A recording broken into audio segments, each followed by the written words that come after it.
ನೀರು ಎಲ್ಲ ಜೀವಿಗಳಿಗೆ ಅಗತ್ಯವಾದ ಜೀವಧಾರಕ ಸಂಪನ್ಮೂಲ. ಭೂಮಿಯ ಮೇಲ್ಮೈಯ 71% ಭಾಗದಲ್ಲಿ ನೀರು ಇದ್ದರೂ ಮಾನವ ಬಳಕೆಗೆ ಉಪಯೋಗಿಸಿಕೊಳ್ಳಬಹುದಾದ ನೀರಿನ ಪ್ರಮಾಣ 3% ಮಾತ್ರ. ಇಡೀ ಭೂಮಂಡಲದಲ್ಲಿ ಒಟ್ಟು 940 ಕೋಟಿ ಘನ ಕಿಲೋಮೀಟರ್ಗಳಷ್ಟು ನೀರು ವಿವಿಧ ರೂಪಗಳಲ್ಲಿ ಇವೆಯೆಂದು ಅಂದಾಜು ಮಾಡಲಾಗಿದೆ. ಇದರಲ್ಲಿ ಬಹಳಷ್ಟು ಭಾಗ ಸಮುದ್ರಗಳಲ್ಲಿ, ಧ್ರುವ ಪ್ರದೇಶಗಳಲ್ಲಿ, ಘನ ರೂಪದಲ್ಲಿ, ಮೋಡ ನೀರಾವಿಯ ರೂಪದಲ್ಲಿದೆ. ಆದ್ದರಿಂದ ಮಾನವ ಹಾಗೂ ಇನ್ನಿತರ ಕೆಲ ಜೀವಿಗಳಿಗೆ ಅಗತ್ಯವಿರುವ ಸಿಹಿನೀರು ದೊರಕುವ ಜಲಮೂಲಗಳಲ್ಲಿ ಲಭ್ಯವಿರುವ ನೀರಿನ ಪ್ರಮಾಣ ತೀರ ಕಡಿಮೆ. ನಮ್ಮ ಸನಾತನ ಪರಿಕಲ್ಪನೆ ಮತ್ತು ಭಾರತೀಯ ಸಂಸ್ಕೃತಿಯಲ್ಲಿ ಪುರಾತನ ಕಾಲದಿಂದಲೂ ನೀರಿಗೆ ವಿಶೇಷ ಸ್ಥಾನವಿದೆ. ನಮ್ಮ ಆರಾಧನಾ ಕ್ರಮಗಳಲ್ಲೂ ಪಂಚಭೂತಗಳ ರೂಪದಲ್ಲಿ ಆಕಾಶ, ವಾಯು, ಭೂಮಿ, ಅಗ್ನಿಯ ಜೊತೆಗೆ ಜಲಕ್ಕೂ ದೈವಿಕ ಸ್ಥಾನ ನೀಡಲಾಗಿದೆ. ಇಲ್ಲಿ ನಾವು ಅರ್ಥೈಸಿಕೊಳ್ಳಬಹುದಾದ ಸಂಗತಿಯೆಂದರೆ, ನೀರಿಗೆ ದೇವತಾ ಸ್ಥಾನವನ್ನು ನೀಡಿ ನೀರಿನ ಮಹೋನ್ನತ ಶಕ್ತಿಯ ಜೊತೆಗೆ ಅದರ ಸಂರಕ್ಷಣೆಗೂ ನಮ್ಮವರು ನೀಡಿದ ದೂರದೃಷ್ಟಿಕೋನದ ಪರಿಶ್ರಮ ಇದು ಗಮನಾರ್ಹ. ಆದರೆ ಇವುಗಳೆಲ್ಲವನ್ನೂ ಮೀರಿ ಆಧುನಿಕತೆಯ ಅಲೆಗಳಲ್ಲಿ ತೇಲುತ್ತಿರುವ ನಾವು ಬದುಕಿನ ಮೂಲಾಧಾರವಾದ ಪ್ರಕೃತಿಯನ್ನೇ ಮರೆಯುತ್ತಿದ್ದೇವೆ. ನಮ್ಮ ಸ್ವಾರ್ಥಕ್ಕಾಗಿ ಪ್ರಕೃತಿಯನ್ನೇ ಬಳಸಿಕೊಳ್ಳುವ ನೀಚ ಪ್ರಕ್ರಿಯೆಗೆ ಇಳಿದಿದ್ದೇವೆ. ವಿಪರ್ಯಾಸವೆಂದರೆ, ಪ್ರಕೃತಿ ನಮ್ಮ ಅವಶ್ಯಕತೆಗಳನ್ನು ಪೂರೈಸಬಲ್ಲುದೇ ಹೊರತು ಸ್ವಾರ್ಥವನ್ನಲ್ಲ ಎಂಬುದನ್ನು ನಾವು ಅರ್ಥ ಮಾಡಿಕೊಳ್ಳುತ್ತಿಲ್ಲ. ಪ್ರಕೃತಿಯೊಂದಿಗಿನ ನಮ್ಮ ನಿರಂತರ ಸಂಘರ್ಷದ ಫಲವಾಗಿ ಒಂದೊಂದೇ ಅನಾಹುತ ಪ್ರಕ್ರಿಯೆಗಳಿಗೆ ನಾವು ಸಾಕ್ಷಿಗಳಾಗುತ್ತಿದ್ದೇವೆ. ನಮ್ಮತನಕ್ಕಾಗಿ ಸ್ವಾರ್ಥದಿಂದ ಬದುಕಿದ್ದ ನಮಗೆ ನಮ್ಮದೇ ಹಿರಿಮೆ ಎಂಬ ಅಹಂಕಾರವನ್ನು ಪ್ರಕೃತಿಯು ಸಲೀಸಾಗಿ ನಮ್ಮ ಮುಂದೆಯೇ ಮುರಿದು ಹಾಕುತ್ತಿದೆ. ಹಾಗೆ ನೋಡಿದರೆ ಇದು ಅನಿವಾರ್ಯವೂ ಹೌದು, ಎಚ್ಚರಿಕೆಯ ಕರೆಗಂಟೆಯೂ ಹೌದು. ಇಂತಹ ಪ್ರಾಕೃತಿಕ ಮೌಲ್ಯಪಾಠಗಳಲ್ಲಿ ನಮ್ಮ ಮುಂದೆ ಆರಂಭದಲ್ಲಿ ಕಾಣಿಸಿಕೊಳ್ಳುವುದು ನೀರು. ಇರುವ ಜಲಮೂಲಗಳೆಲ್ಲವೂ ಮನುಷ್ಯನ ದುರಾಸೆ ಮತ್ತು ಅಶಿಸ್ತಿನಿಂದ ಕಲುಷಿತಗೊಳ್ಳುತ್ತಿವೆ. ಎಲ್ಲೆಡೆಯೂ ಕುಡಿಯುವ ನೀರಿಗೆ ಹಾಹಾಕಾರ ಏಳುತ್ತಿದೆ. BBC ಸಂಸ್ಥೆಯವರು ಪ್ರಕಟಿಸಿದ ಸಮೀಕ್ಷೆಯ ಪ್ರಕಾರ ವಿಶ್ವದ 11 ನಗರಗಳಲ್ಲಿ ನೀರಿನ ಹಾಹಾಕಾರ ಶೀಘ್ರವೇ ಭೀಕರ ರೂಪ ತಾಳಲಿದೆ. ಈ ಪಟ್ಟಿಯಲ್ಲಿ ಮೊದಲ ಸ್ಥಾನ ದಕ್ಷಿಣ ಆಫ್ರಿಕಾದ ಕೇಪ್ಟೌನ್ನದು. ಎರಡನೆಯ ಸ್ಥಾನ ನಮ್ಮ ಬೆಂಗಳೂರಿನದು. ಇದು ಕೇವಲ ಬೆಂಗಳೂರಿನ ಕತೆ ಮಾತ್ರವಲ್ಲ, ದೇಶದಾದ್ಯಂತ ಇದೇ ಪರಿಸ್ಥಿತಿ ಇದೆ. ಹಾಗಾದರೆ ಈ ತೆರನಾದ ಪರಿಸ್ಥಿತಿ ಏಕೆ ಎನ್ನುವ ಪ್ರಶ್ನೆಗೆ ಈ ಕೆಳಗಿನ ಕಾರಣಗಳನ್ನು ಪಟ್ಟಿ ಮಾಡಬಹುದು. ಹೆಚ್ಚುತ್ತಿರುವ ಜನಸಂಖ್ಯೆ, ಜಲಮೂಲಗಳ ಅಸಮರ್ಪಕ ನಿರ್ವಹಣೆ, ಪೋಲಾಗುತ್ತಿರುವ ನೀರಿನ ಪ್ರಮಾಣ, ಅಸಮರ್ಪಕ ಮಳೆ ನೀರು ಕೊಯ್ಲು, ಎಗ್ಗಿಲ್ಲದೆ ತೋಡುತ್ತಿರುವ ಕೊಳವೆ ಬಾವಿಗಳು, ಮಲಿನಗೊಂಡಿರುವ ಕೆರೆ ನದಿಮೂಲಗಳು, 85% ಕೆರೆ ನೀರು ಬಳಸಲು ಯೋಗ್ಯವಲ್ಲದಿರುವುದು, ಕುಡಿಯುವ ನೀರನ್ನು ಮನೆ ಕಟ್ಟಲು ಹಾಗೂ ಇತರ ಕೆಲಸಗಳಿಗೆ ಬಳಸುವುದು, ಕೈಗಾರಿಕಾ ತ್ಯಾಜ್ಯಗಳನ್ನು ಶುದ್ಧ ನೀರಿನ ಮೂಲಗಳಿಗೆ ಬಿಡುವುದು, ನಾಳಿನ ಅರಿವಿಲ್ಲದೆ ಯಥೇಚ್ಛವಾಗಿ ನೀರನ್ನು ಪೋಲು ಮಾಡುವುದು. ಇಂದು ಕಾಡು ನಾಶವಾಗುತ್ತಿರುವ ಕಾರಣ ಬಿದ್ದ ಮಳೆ ನೀರು ಭೂಮಿಯಲ್ಲಿ ಇಂಗದೆ ಹರಿದು ಹೋಗುತ್ತಿರುವುದು ಅಂತರ್ಜಲ ಕುಸಿತಕ್ಕೆ ಕಾರಣವಾಗಿದೆ. ಈ ಹಿನ್ನೆಲೆಯಲ್ಲಿ ಕಾಡನ್ನು ಉಳಿಸುವ, ಹೆಚ್ಚು ಗಿಡಮರಗಳನ್ನು ಬೆಳೆಸುವ ಬಗ್ಗೆ ಕಾರ್ಯಪ್ರವೃತ್ತರಾಗಬೇಕು. ಸಾಮಾನ್ಯವಾಗಿ ಬೇಸಿಗೆಯಲ್ಲಿ ಮಾತ್ರ ನೀರಿನ ಕೊರತೆ ಬಗ್ಗೆ ಗಮನ ಹರಿಸುತ್ತೇವೆ. ಮಳೆಗಾಲದಲ್ಲಿಯೇ ಹರಿದು ಹೋಗುವ ನೀರನ್ನು ಸಂರಕ್ಷಿಸಿ ಮುಂದಿನ ದಿನಗಳಿಗೆ ಹಿಡಿದಿಟ್ಟುಕೊಳ್ಳುವ ಯೋಜನೆಯ ಜೊತೆಗೆ ಮಳೆಯ ನೀರನ್ನು ಇಂಗಿಸುವ ವಿಧಾನಗಳ ಬಗ್ಗೆಯೂ ಗಂಭೀರವಾಗಿ ಗಮನಹರಿಸಬೇಕಾಗಿದೆ. ಭಾರತ ಅಂತರ್ಜಲ ಬಳಕೆಯಲ್ಲಿ 6ನೇ ಸ್ಥಾನದಲ್ಲಿದೆ. ಕರ್ನಾಟಕದ ಕೋಲಾರ ಸೇರಿದಂತೆ ಅನೇಕ ಜಿಲ್ಲೆಗಳಲ್ಲಿ ಇಂದು 1000ಕ್ಕಿಂತ ಹೆಚ್ಚು ಅಡಿ ಆಳಕ್ಕೆ ಭೂಮಿಯನ್ನು ಕೊರೆದರೂ ನೀರು ಸಿಗುತ್ತಿಲ್ಲ. ಇದಕ್ಕೆ ಮಳೆ ನೀರು ಕೊಯ್ಲು ಪದ್ಧತಿಯಿಂದ ಸಮಸ್ಯೆ ಒಂದಷ್ಟು ಮಟ್ಟಿಗೆ ಬಗೆಹರಿಯಬಹುದು.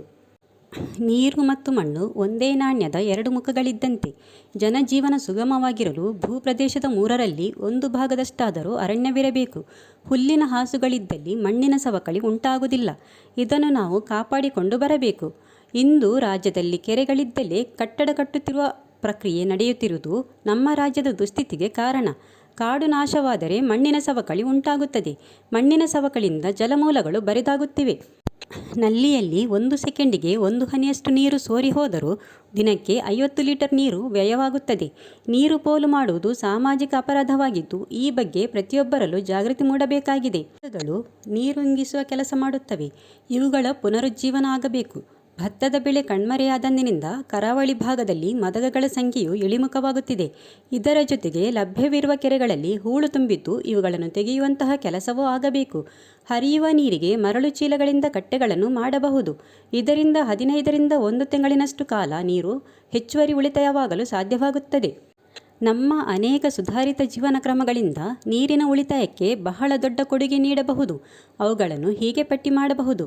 ನೀರನ್ನು ಮಿತವಾಗಿ ಬಳಸುವುದು. ಮನೆಯಲ್ಲಿ ನಲ್ಲಿ, ಪೈಪ್ಗಳು ಕೆಟ್ಟು ಹೋಗಿ ನೀರು ಪೋಲಾಗುತ್ತಿದ್ದರೆ ತಕ್ಷಣ ದುರಸ್ತಿ ಮಾಡುವುದು. ಇಂದಿನ ದಿನಗಳಲ್ಲಿ ಒಂದೊಂದು ಹನಿಯು ಅತ್ಯಮೂಲ್ಯ. ವಾಹನಗಳನ್ನು ತೊಳೆಯಲು ನೀರಿನ ಪೈಪನ್ನು ಬಳಸದೆ ಬಕೆಟ್ಟಿನಲ್ಲಿ ನೀರು ತೆಗೆದುಕೊಂಡು ತೊಳೆಯುವುದು. ಇದರಿಂದ ನೀರಿನ ಅತಿಪೋಲು ಕಡಿಮೆಯಾಗುತ್ತದೆ. ಕಡ್ಡಾಯವಾಗಿ ಪ್ರತಿ ಕಟ್ಟಡ ಮನೆಗಳಲ್ಲಿ ಮಳೆ ನೀರು ಕೊಯ್ಲು ಅಳವಡಿಸುವುದು. ಕೆರೆ ನದಿಗಳ ಮೂಲ ಮಲಿನವಾಗದಂತೆ ಎಚ್ಚರ ವಹಿಸುವುದು. ಸಭೆ ಸಮಾರಂಭಗಳಲ್ಲಿ ಹೆಚ್ಚು ನೀರು ಪೋಲಾಗದಂತೆ ಜಾಗ್ರತೆ ವಹಿಸುವುದು. ಕಾರ್ಯಾಗಾರಗಳನ್ನು ಹಮ್ಮಿಕೊಂಡು ನೀರಿನ ಸದ್ಬಳಕೆ ಬಗ್ಗೆ ತಿಳಿಸುವುದು. ಪ್ರಕೃತಿ ಪರಿಸರದ ರಕ್ಷಣೆಗೆ ಒತ್ತು ನೀಡುವುದು. ಬಟ್ಟೆ ಒಗೆದ ನಂತರ ಆ ನೀರನ್ನು ಚೆಲ್ಲದೆ ಹೂವಿನ ಗಿಡಗಳಿಗೂ ಅಂಗಳವನ್ನು ತೊಳೆಯಲಿಕ್ಕೂ ಉಪಯೋಗಿಸಬಹುದು. ಮಕ್ಕಳಿಗೆ ಬಾಲ್ಯದಲ್ಲೇ ನೀರಿನ ಸಂರಕ್ಷಣೆ ಮತ್ತು ಮಿತ ಬಳಕೆಯ ಬಗ್ಗೆ ಅರಿವು ಮೂಡಿಸುವುದು. ವ್ಯರ್ಥವಾಗಿ ಹರಿದು ಹೋಗುವ ನೀರನ್ನು ಮರು ಸಂಸ್ಕರಿಸಿ ಇತರ ಉಪಯೋಗಗಳಿಗೆ ಬಳಸಿಕೊಳ್ಳುವ ಯೋಜನೆಗಳತ್ತ ಗಮನ ಹರಿಸುವುದು. ನೀರಿನ ಬಳಕೆಯ ಬಗೆಗಿನ ಜಾಗೃತಿಗಾಗಿ ಸಾಮಾಜಿಕ ಜಾಲತಾಣಗಳನ್ನು ಸಮರ್ಪಕವಾಗಿ ಬಳಸಿಕೊಳ್ಳುವುದು. ಸ್ವಾತಂತ್ರ್ಯ ನಂತರದ 70 ವರ್ಷಗಳಲ್ಲಿ ಭಾರತದ ಎಲ್ಲ ನದಿಗಳು 40% ಕ್ಷೀಣಿಸಿವೆ. ಕೃಷ್ಣ ಮತ್ತು ನರ್ಮದಗಳಂತಹ ಅನೇಕ ನದಿಗಳು 60% ಕ್ಷೀಣಿಸಿವೆ. ನದಿ, ಕೊಳ ಅಥವಾ ಸರೋವರಗಳೇ ನೀರಿನ ಮೂಲಗಳೆಂದು ಜನರು ತಿಳಿದಿದ್ದಾರೆ. ಉಷ್ಣವಲಯ ಪ್ರದೇಶದಲ್ಲಿ ಇವು ನೀರಿನ ಮೂಲಗಳಲ್ಲ, ನೀರಿನ ಗಮ್ಯಗಳಷ್ಟೇ. ನಮಗಿರುವುದು ಕೇವಲ ಒಂದೇ ಒಂದು ನೀರಿನ ಮೂಲ, ಅದು ಮಳೆ. ಮುಂಗಾರಿನ ಮಳೆಯು ಸುಮಾರು 45 ರಿಂದ 60 ದಿನಗಳವರೆಗೆ ಅಗಾಧ ಪ್ರಮಾಣದ ನೀರನ್ನು ಸುರಿಸುತ್ತದೆ. ಈ ಅಪಾರ ಪ್ರಮಾಣದ ನೀರು ಹರಿದಾಗ ಅದನ್ನು ಹಿಡಿದಿಡಲು ನಮ್ಮ ಮಣ್ಣಿನ ಸಾಮರ್ಥ್ಯ ಎಷ್ಟಿದೆ ಎಂಬುದರ ಆಧಾರದ ಮೇಲೆ ನದಿಗಳು ವರ್ಷದಲ್ಲಿ ಎಷ್ಟು ದಿನ ಹರಿಯುತ್ತವೆ ಎಂಬುದು ನಿರ್ಧಾರವಾಗುತ್ತದೆ. ಭಾರತದಲ್ಲಿನ ನದಿಗಳು ಯುರೋಪಿನ ಅಥವಾ ಉತ್ತರ ಅಮೆರಿಕದ ನದಿಗಳಂತೆ ಅಲ್ಲ. ಅಲ್ಲಿ ಹಿಮಗಡ್ಡೆಯಿಂದ ಬರುವ ನೀರು ಲಭ್ಯವಿದೆ. ಹಿಮವು ಸುಮಾರು 2 ತಿಂಗಳ ಕಾಲ ನೆಲದ ಮೇಲಿರುತ್ತದೆ, ನಿಧಾನವಾಗಿ ಕರಗುತ್ತದೆ ಮತ್ತು ಮಣ್ಣಿಗಿಳಿಯುತ್ತದೆ. ಭಾರತದಲ್ಲಿ ನೀರು ಮಳೆಯಿಂದ ಬರುತ್ತದೆ. ನಾವದನ್ನು ಹಿಡಿದಿಟ್ಟರೆ ನದಿಯು 365 ದಿನಗಳ ಕಾಲ ಆಸರೆಯಾಗಬಹುದು.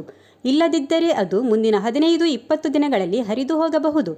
ಹಾಗಾದರೆ ನೀರನ್ನು ಹಿಡಿದಿಡಲು ಅನುವು ಮಾಡಿಕೊಡುವುದು ಯಾವುದು? ಅಣೆಕಟ್ಟು, ಚೆಕ್ ಡ್ಯಾಂ ನೀರಿನ ಬಳಕೆಯಲ್ಲಿ ಪರಿಣಾಮಕಾರಿಯಾಗಿದೆ, ಆದರೆ ಅವು ನೀರು ಪೂರೈಕೆಯನ್ನು ಉತ್ತಮಗೊಳಿಸಲಾರವು. ಸಸ್ಯ ಸಂಪತ್ತಿನಿಂದ ಮಾತ್ರ ನೀರನ್ನು ನೆಲದಲ್ಲಿ ಹಿಡಿದಿಡಲು ಸಾಧ್ಯ.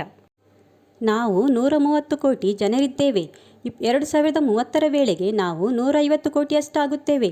ಅತಿಯಾದ ಜನಸಂಖ್ಯಾ ಒತ್ತಡವಿರೋದರಿಂದ ಕಾಡನ್ನು ಹೆಚ್ಚಿಸಲಾಗದು. ಹಾಗಿದ್ದರೆ ಅರಣ್ಯ ಕೃಷಿಯನ್ನು ಕೈಗೊಳ್ಳುವುದೊಂದೇ ನಮಗಿರುವ ದಾರಿ. ನಾವು ಜೀವನೋಪಾಯಕ್ಕೆ ಮಾತ್ರ ಮರಗಳನ್ನು ಉಪಯೋಗಿಸಬೇಕು. ಮರಗಳನ್ನು ಆರ್ಥಿಕ ಕಾರಣಗಳಿಗಾಗಿ ಬೆಳೆಯಬಾರದು. ನಾವು ಅರಣ್ಯ ಕೃಷಿಗೆ ಮರಳಬೇಕು. ಇದೇನು ಹೊಸ ಕಲ್ಪನೆಯಲ್ಲ. ಸುಮಾರು 40-50 ವರ್ಷಗಳ ಹಿಂದೆಯೇ ಈ ಪರಿಕಲ್ಪನೆ ಇತ್ತು. ರಾಸಾಯನಿಕ ಗೊಬ್ಬರದ ಬಳಕೆ ಆರಂಭವಾದಾಗ ಈ ಪದ್ಧತಿಯ ಪಾಲನೆ ಕಡಿಮೆಯಾಗಿ ಕೋಟ್ಯಾಂತರ ಮರಗಳನ್ನು ಕಡಿಯಲಾಯಿತು. ಇದರಿಂದಾಗಿ ಕೇವಲ 2 ತಲೆಮಾರುಗಳಲ್ಲಿ ನಾವು ಎಂತಹ ಪರಿಸ್ಥಿತಿಯನ್ನು ತಲುಪಿದ್ದೇವೆ ಎಂದರೆ, ನಮ್ಮ ಅಂತರ್ಜಲ ಕ್ಷೀಣಿಸಿ ನದಿಯ ನೀರು ಕಡಿಮೆಯಾಗುತ್ತಿದೆ. ಪ್ರತಿಯೊಂದು ನೀರಿನ ಮೂಲವೂ ಕ್ಷೀಣಿಸುತ್ತಿದೆ. ಮುಂದಿನ ಕೇವಲ 2 ತಲೆಮಾರುಗಳಲ್ಲಿ ಭಾರತದ 25% ಭೂಮಿ ಮರುಭೂಮಿಯಾಗುವ ಹಂತದಲ್ಲಿದೆ. ರೈತರು ಅರಣ್ಯ ಕೃಷಿ ಮಾಡಲು ತೊಡಗಿದರೆ ಅದು ಕೇವಲ ನದಿ ಮತ್ತು ಮಣ್ಣನ್ನು ಪುನಶ್ಚೇತನ ಮಾಡುವುದಲ್ಲದೆ ರೈತರ ಆದಾಯವನ್ನು 3 ರಿಂದ 8 ಪಟ್ಟು ವೃದ್ಧಿಸುತ್ತದೆ. ಮುಂದಿನ ಪೀಳಿಗೆಗಳು ಚೆನ್ನಾಗಿ ಬದುಕಬೇಕೆಂದರೆ ಸಹಜ ಕೃಷಿಯೊಂದೇ ಯುಕ್ತ ಮಾರ್ಗ. ಮಣ್ಣು ಶ್ರೀಮಂತವಾಗಿರಬೇಕಾದರೆ ಪ್ರಾಣಿಗಳ ಮಲ, ಮೂತ್ರ ಮತ್ತು ಮರಗಿಡಗಳ ಎಲೆಗಳಿರಬೇಕು.